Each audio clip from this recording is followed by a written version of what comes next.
A tyúkhúsleves, vagy lecsó, vagy marha pörkölt, vagy pacán. És ezek mitől romásak? Hát én szeretem.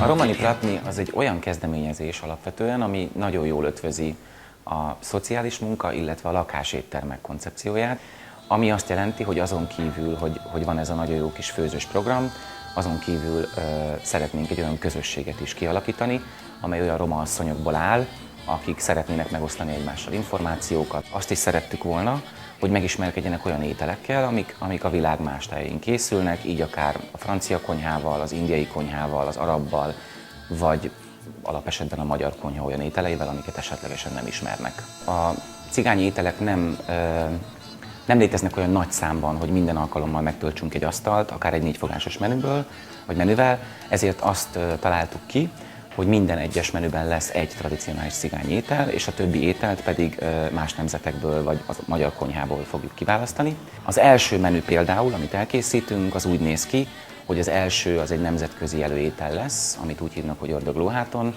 Ez minden nemzet konyhájában vagy minden nemzet kultúrájában előfordul, ez egy nagyon egyszerű étel egyébként, amit előételként állunk. A második az egy francia étel. Melyik a legfurcsább étel ön szerint, amit el kell most készíteni szombaton az első rendezvényen? A spárga krémleves, mert azt még nem csináltam sosem. Lesz ugye ez egy tradicionális ételünk, ami a töltött káposzta, és készül hozzá bodag. Van, aki élettével, én szoktam élettével itt csinálni, kenyérnek mondják, de ugye mégse kenyér, hanem ugye langyos vízbe beleteszem az élesztőt, sót, és akkor összegyúrom, jó, kidagasztom, megkelesztem, és úgy teszem a sütőbe.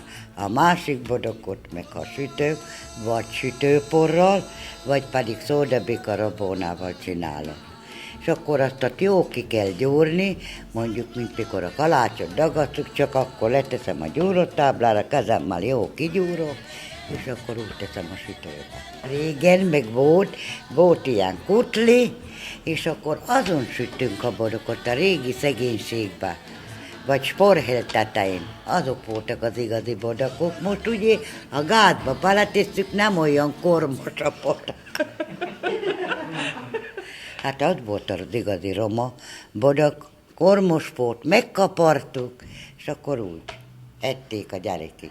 A desszertünk az ismét egy francia étel lesz, ami ez a crème brûlée nevű nagyon finom kis desszert. 2 hét áll rendelkezésre arra, hogy a vendégeink jelentkezzenek interneten, a blogon keresztül vagy a Facebookon keresztül, és miután bejelentkeztek és összegyűlik egy asztalnyi vendég, akkor megtervezzük az ebédet vagy a vacsorát, és megtartjuk az eseményt.